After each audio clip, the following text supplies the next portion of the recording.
In the sports card community, there's all sorts of words, terms, phrases, acronyms, abbreviations that get thrown around out there.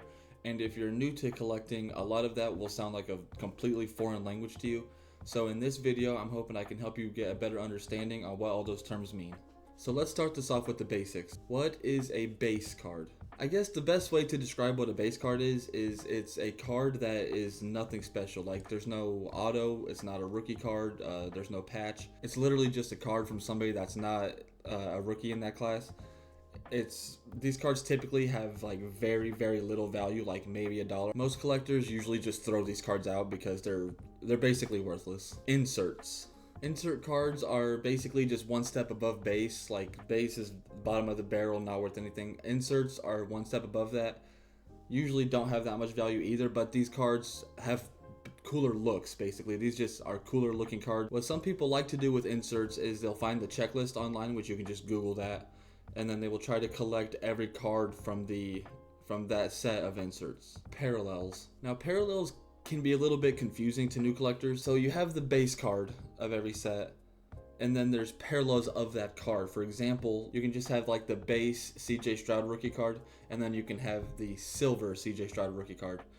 It looks the same, but the silver has like a holographic look to it, and that silver one is a parallel. And there's many different kinds of parallels. There's different colored ones, there's some numbered ones, and there is many different parallels. Like for example, this whole stack is this same card, just different parallels of this card.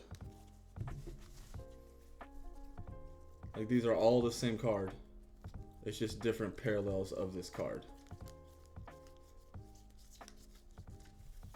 How do you know if a card is a rookie card? So if a card is a rookie card, it will just simply have this little logo that you see next to me here, the little like shield that says RC, stands for rookie card. But that's not always the case. It depends on the product. If it is a Donruss or a Optic product, it will have this rated rookie logo instead of that rookie shield.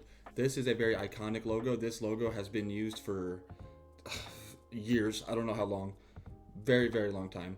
So that's why rookie cards of like Patrick Mahomes or Josh Allen or Lamar Jackson, their rated rookie logo version sells for significantly more than their rookie shield logo version. So what is a silver or hollow version of a card? I kind of already touched on this when I was going over the parallels. A silver version of a card is just the base, but it has a holographic look to it. Silvers of top rookies usually go for quite a bit more than the base. Like a silver Mahomes rookie goes for way more than just a base Mahomes rookie does. What is a die cut? So obviously sports cards are usually cut to just be like a rectangle, like a playing card, but not always. I have two examples in my hand here of what die cuts are. Struggling to focus a little bit, but you can see right here, it's cut in like a different shape to not be a complete rectangle. I have another one like that. This one's cut out at the edges. So this is a common thing in Select. These are both Select. They do a lot of die cuts. It's just something different, I guess. That's the only reason for doing it. So basically, it's just die cuts are cut to have designs into them as opposed to them being just plain rectangles. What is a short print, or SP as you'll see it called online? A short print is basically just one step above parallels, but that gets a little tricky because some parallels are short prints. I don't really know if there's a way to look at a card and know if it's a short print. You usually just have to Google it. Basically, short print just means that there's less copies of that than there is of the base or just normal parallels. But I may be wrong on this, but I don't think that always means that it's numbered. Like there can be some short prints that aren't numbered. So what is a super short print? I think this one is pretty self-explanatory. It's a short print, but it's more short print than a short print, so it's a super short print. So a case hit is one card that is inserted into a entire case of product. I believe a case is 20 blasters. I will explain what blasters are later, but there's one single case hit in an entire case of cards, which means that since there's one in 20 boxes, that card is very rare, therefore causing it to have a very high value. I'll put an example next to me here of what the downtown case hit is, because that's one of my personal favorite case hits, but it's also one of the most valuable case hits out there. So patch cards are cards of certain players that also have a little patch of their jersey on them. Here's an example of one I have. This is a Puka Nacua patch. You can see the patch of his jersey right there. Unfortunately, these cards don't have value. You would expect them to, but they don't. And they don't because this patch right here, it says right on the card, this memorabilia is not from any specific game or event. So this can simply be a jersey that he put on for a photo shoot, and then they cut a little snippet out to put in the card. And even sometimes, I've seen this many times before, people will like just rip these cards apart, and on the back of this patch, it'll say a name of the player that it came from, and it hardly ever actually matches the player. I kind of want to experiment that with this. I'm gonna do it. I'm gonna take this card apart. I'm going to pull out this patch, and I bet it doesn't say Puka Nacua on the back. Okay, so taking this thing out was way more difficult than I had anticipated it to be. I was right. It is not a Puka Nacua. I can't see the name of who it is, but I can see part of it. I don't know if that's gonna focus or not. It says Harr. You can see it kind of on the edge here. Harr. So it's like N'Keal Harry, maybe something Harris, maybe. I don't know, but it's not Puka Nacua. However, there is some patch cards that do have value because they will either say that they are game worn from a certain event, or they will be a bigger patch that has a different part of the jersey to where it shows multiple colors. And here's an example of one of those multicolored patches. You can see it's got the blue and the white on this. That would be part of his number. So what is an auto card?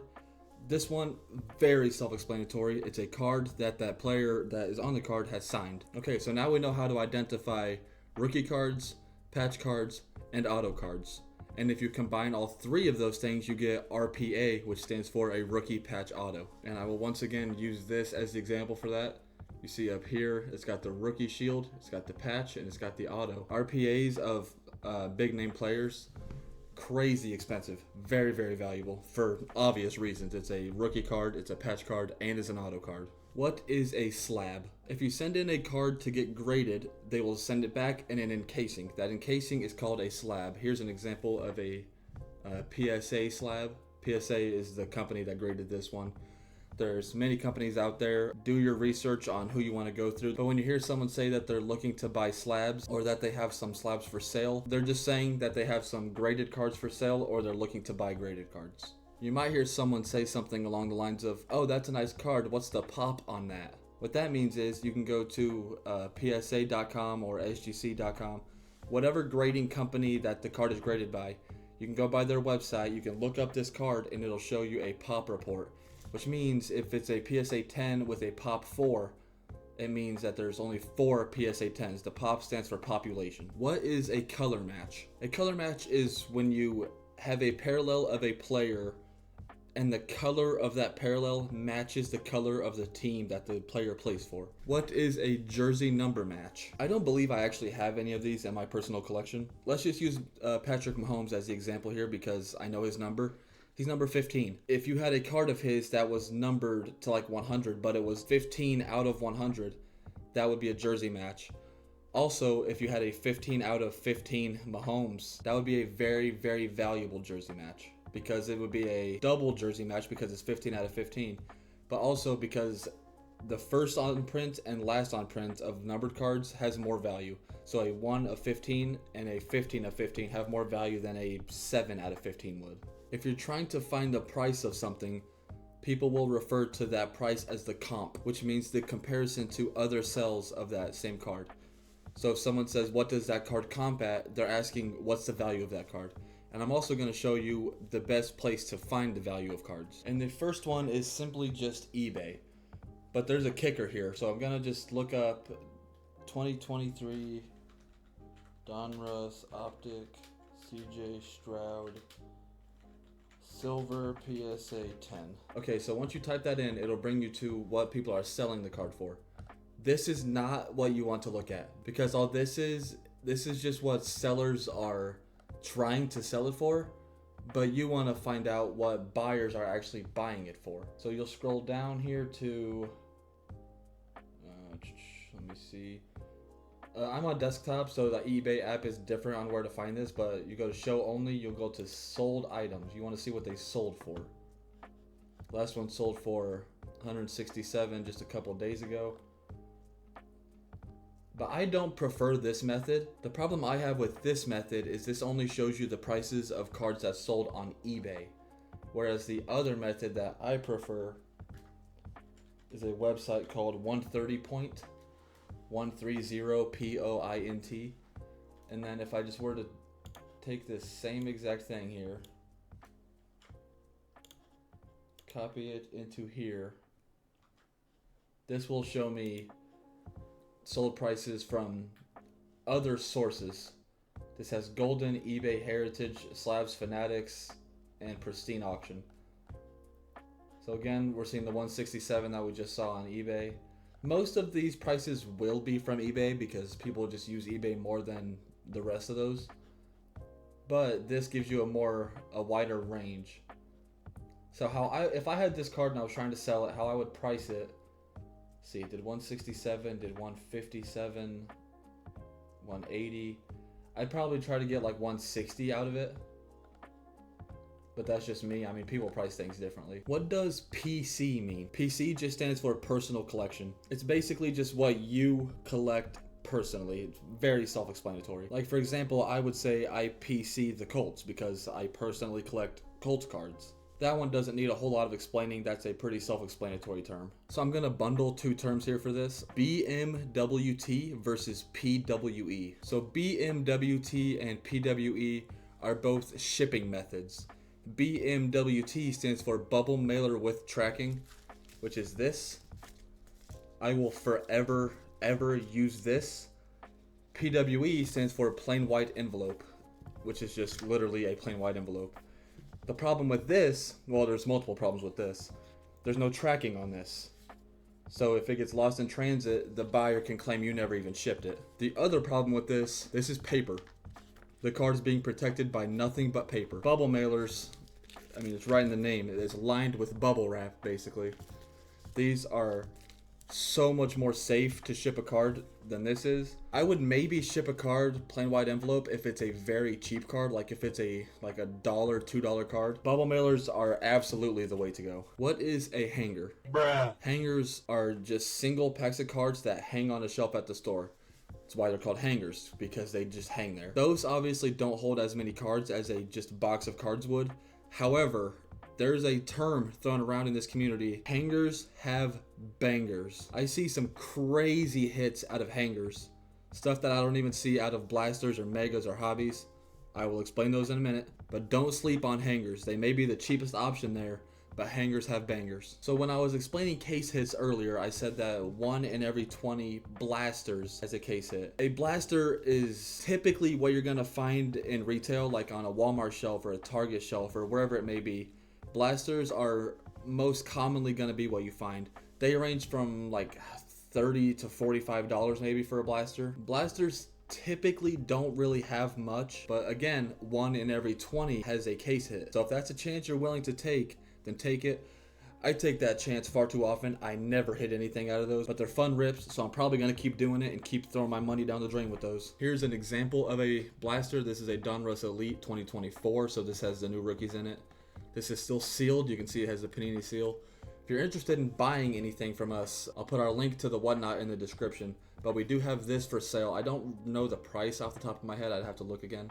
But if you want to buy this from us, the link will be in the description to our whatnot. Mega boxes are typically better than blasters. They're one step up. They're obviously more expensive because of that. But like that blaster I just showed has 24 cards in it.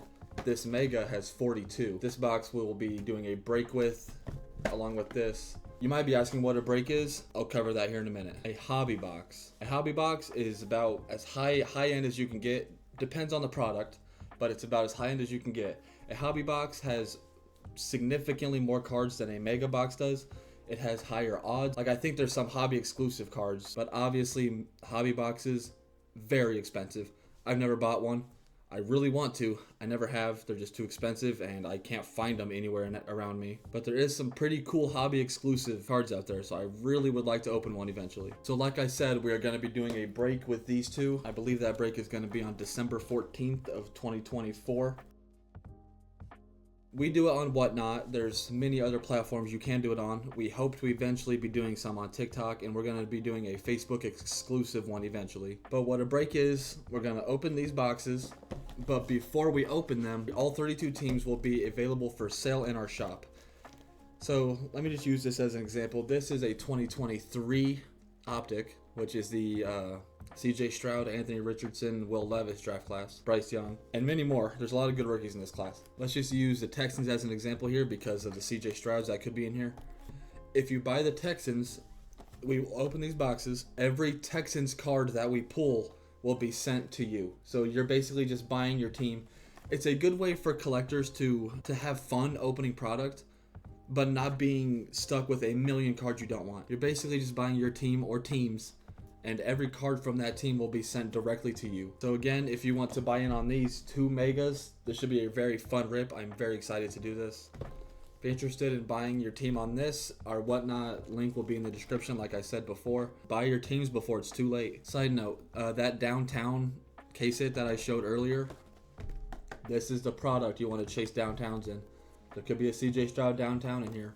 Very expensive card. What is a top loader? A top loader is just this plastic clear casing that you'll take your card and you'll put it in here to protect it. But don't ever put the card directly in here without putting a sleeve on it first. A sleeve is literally just this plastic. You'll take it, slide it in there.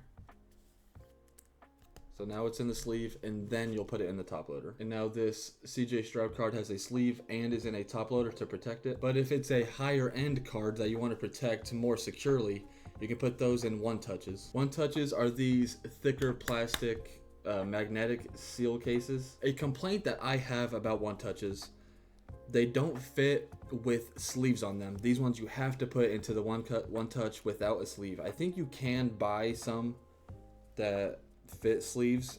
I don't have any. I need to get some. This simply just, you got the back part here.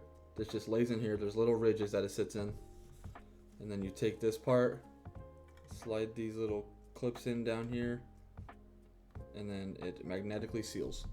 So this is just a heavier form of protection that high value cards usually go in. Hopefully I was able to clear up a little bit of confusion in this video. I know a lot of this stuff can be extremely overwhelming when you're new to cards. And again, check the link in the description to head over to our Whatnot shop. You can buy some cards from us. You can buy into this break right here.